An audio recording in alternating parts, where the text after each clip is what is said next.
At the beginning of the story, we see that many girls have come to a place called Camp Walden to spend their summer vacation, each representing their own school. All the girls are very excited to spend their summer vacation near Moose Lake. Let me introduce you to the first character of our story, Hallie Parker, an 11-year-old girl from Northern California, USA. Hallie's father, Nick Parker, runs a winemaking business. She is a friendly girl who quickly befriends two girls at the camp. On the other hand, Annie, another 11-year-old girl, had come there from London.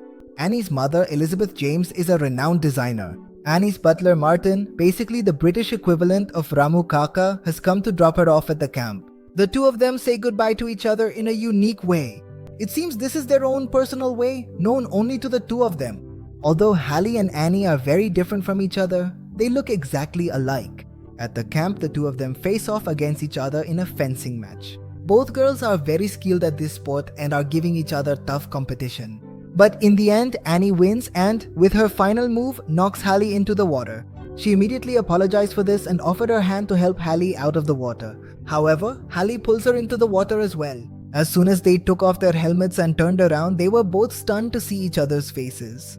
Their faces were exactly the same, but Hallie quickly recovered from the shock and insults Annie.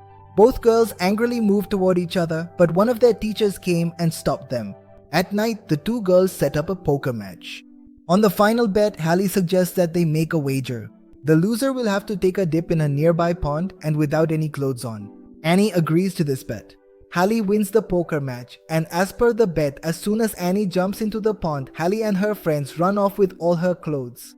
After this, small squabbles keep happening between the two of them, one after another. But one day, because of one of Hallie's pranks, a bucket full of mud falls on the camp supervisor. After that, as punishment, she tells both girls to stay in a separate room away from everyone else. There, they are not allowed to participate in any of the fun games happening at the camp. Even after being punished, the two of them keep fighting with each other. But one day, when Annie helps Hallie close a jammed window, the two of them make up. They tell each other about their families. Annie's family didn't have her father because her parents got divorced when she was little, while Hallie's family didn't have her mother. When they found out that their birthdays were on the same day, Annie started to suspect that this couldn't just be a coincidence. After this, both of them show each other the only photograph of their parents that they had. It turns out that both of them had half of the same photograph. They realize that they are twin sisters and hug each other joyfully. After that, the two of them kept talking to each other for hours. Suddenly, a mischievous idea comes to Hallie's mind. Why don't the two of them switch places, and even if they get caught, their families will have to meet to switch them back. After this, both of them learn how to live and talk like each other. They teach each other everything, from the personalities of their family members to the layout of their homes. Annie cuts her hair as short as Hallie's and even gets her ears pierced. When their time at camp ends, Hallie goes to London pretending to be Annie and Annie goes to California pretending to be Hallie. Upon arriving in London, Hallie acts so convincingly as Annie that her butler, Martin, can't tell the difference at all. She comes home and meets her grandfather and her mother for the first time. Overcome with emotion, she hugs her mother tightly. She tries to spend as much time as possible with her mother.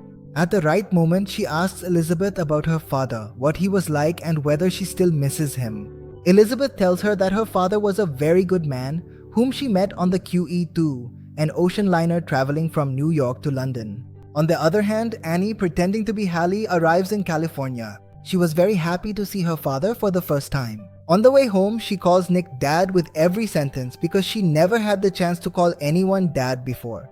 When she gets home, she meets Hallie's nanny, Chessie, and the dog, Sammy. Chessie thinks she is Hallie, but Sammy starts barking at her.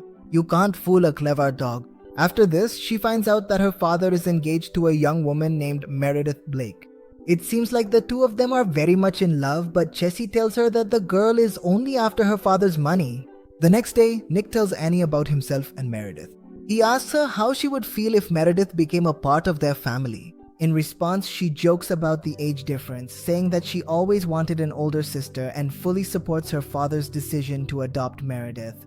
At this, Nick becomes a bit uncomfortable and explains to her that he doesn't want to adopt Meredith but wants to marry her. Annie, angry, starts muttering something in French, a language that Hallie didn't know. Nick becomes worried about her behavior. But Meredith says that it's normal for a girl whose father is getting remarried to be a little upset at first. Meredith tries to talk to Annie very sweetly to convince her, but Annie bluntly tells her that her tricks won't work on her.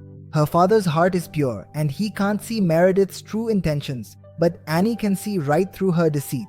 Hearing this, Meredith also shows her true colors and tells Annie that she will marry Nick in 2 weeks, whether Annie likes it or not. Annie calls Hallie and asks her to come to California with their mother as soon as possible so they can stop their father's wedding. Her grandfather Charles catches Hallie talking on the phone and tells her to tell her mother the whole truth. Nervously, Hallie tells her mother Elizabeth everything and apologizes for deceiving her by pretending to be Annie. Instead of scolding her, Elizabeth becomes very emotional and hugs Hallie tightly. Meanwhile, in California, Chessie also finds out that it's not Hallie there, but Annie. Soon, everyone except Nick and Meredith becomes aware of the truth. Hallie asks Elizabeth to go to California and meet her father, but she doesn't mention anything about his engagement.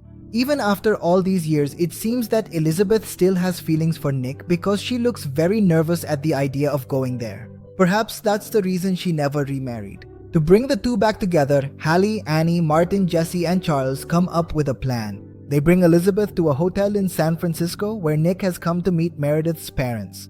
Elizabeth sees Nick in the hotel lobby, who is in the arms of his fiancée. She becomes suspicious and asks her daughters about it. Eventually, the two of them tell her that their father is getting married in 2 weeks. Annie says that they can't let this happen because Meredith is a very bad woman who is only marrying their father for his money. All of Elizabeth's hopes are dashed. She says that Nick seemed very happy with his fiancée and she won't try to break up their wedding. On the other hand, Nick looks for Elizabeth at the hotel. His impatience reveals the lingering love he still has for Elizabeth in his heart. He sees Elizabeth on the other side of the swimming pool. Afraid that she might disappear from his sight, he keeps his eyes fixed on her. In his haste, he bumps into a waiter and falls into the water. Swimming across, he reaches Elizabeth on the other side of the pool. At that moment, both their daughters also arrive there. Finally, he too finds out about their switch. He is overjoyed to meet his other daughter after 11 years. Soon, Meredith also meets both of them. That night, the two sisters take their mom and dad onto a boat, which they had decorated just like the QE2 ship. It was where Nick and Elizabeth had first met. The two of them reminisce about their old memories. Nick asks why Elizabeth left him. Elizabeth replies that back then, they were both young, foolish, and extremely stubborn. They had said many hurtful things to each other, and she regretted that when she left, Nick didn't try to stop her or come after her. Whereas Nick had thought that she didn't even want him in her life. They spend a good time together, but Elizabeth decides to take Annie and go back. The next day, both sisters dress alike and refuse to reveal their names so that their mother can't take Annie back with her. They say that before the summer holidays end, they want to go on a trip with their parents as a family. After a bit of reluctance, both of them agree. Meredith is not happy about Nick going alone with his first wife and insists on coming along. So Elizabeth sends her in her place to go with them. Since Meredith wasn't used to the altitude of the mountains, she soon gets tired. Both sisters cleverly fill her bag with rocks while she stops to rest. And as if that wasn't enough, they throw a lizard on her and scare her badly. Annoyed by their pranks, Meredith says that as soon as she marries Nick, she'll show both of them their true place. At night, Meredith is very tired and takes a sleeping pill before going to bed. After Nick falls asleep, Hallie and Annie push Meredith along with her bed into the lake. In the morning, a bird lands on Meredith and startled, she falls into the water. Finally, she loses her patience. Fuming with anger, she tells Nick that he has to choose between her and his daughters because she can't live with them. Nick realizes her true nature and, without much thought, chooses his daughters. The three of them return home without Meredith, where Elizabeth hears the news of Nick's broken marriage. Nick shows Elizabeth his wine collection, which includes the bottle they drank on their wedding day. Elizabeth becomes emotional. Nick asks her to stay, but Elizabeth composes herself and leaves. The next day, Elizabeth returns to London with Annie. When the two of them arrived home looking dejected, they saw that Nick and Hallie were already there waiting for them. They had arrived there before them on a fast-flying plane. Nick says that he has already lost his wife and daughter once and he won't make that mistake again. Both sisters are very happy to hear this. In the end, we see that Nick and Elizabeth get married again. Subscribe to the Anoki Film channel to hear more stories like this. If you liked the video, make sure to give it a like and let us know in the comments which part was your favorite.